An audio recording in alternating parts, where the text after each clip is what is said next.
What to do if you don't know what you want to study. There is a moment that a lot of people experience, but don't always talk about openly. You're asked what you want to study, what you want to major in, what direction you want to go, and the honest answer is, you don't know. And that can feel uncomfortable, because it often feels like you're supposed to have an answer, like everyone else has already figured something out, like you're behind. But not knowing what you want to study is not a failure. It's actually a very normal position to be in. The issue is not that you don't know. The issue is how you respond to not knowing. Most people try to solve this too quickly. They pick something just to have an answer. Something that sounds good. Something that feels safe. Something that other people approve of. And in the short term, that reduces the pressure. But in the long term, it can create a different problem, because choosing without clarity often leads to confusion later. So instead of rushing to decide, it's more useful to change how you approach the question, because the real question is not, what should I study?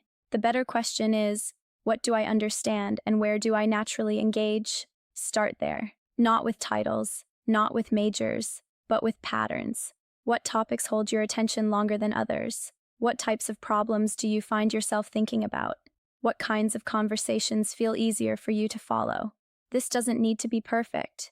It just needs to be honest, because those patterns tell you something. They show you where your attention goes without force, and attention is one of the clearest indicators of direction. The second step is exposure. Many people feel stuck because they are choosing from a very limited view. You can't choose what you haven't seen, so instead of trying to decide immediately, focus on exploring. Watch lectures, read about different fields, talk to people. Look at real examples of what different careers actually involve, not the titles, the day-to-day reality, because sometimes what sounds interesting is not something you would actually enjoy doing, and sometimes what you've never considered ends up being a better fit. The third step is removing pressure from the decision. This is where a lot of people get stuck.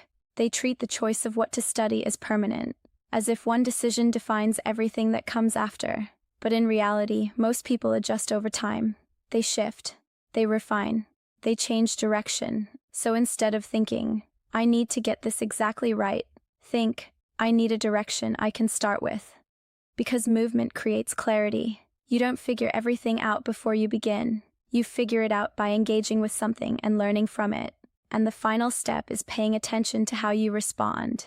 Once you start exploring or studying something, notice. Do you feel engaged or drained? Curious or disconnected? Interested in going deeper, or ready to move on? Those responses matter, because they tell you whether you're moving closer to something that fits, or something that doesn't.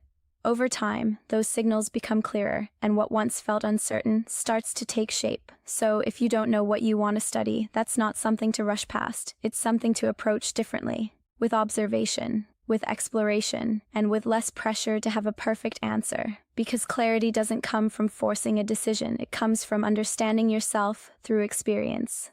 You don't need a perfect answer. You need a starting point you can learn from.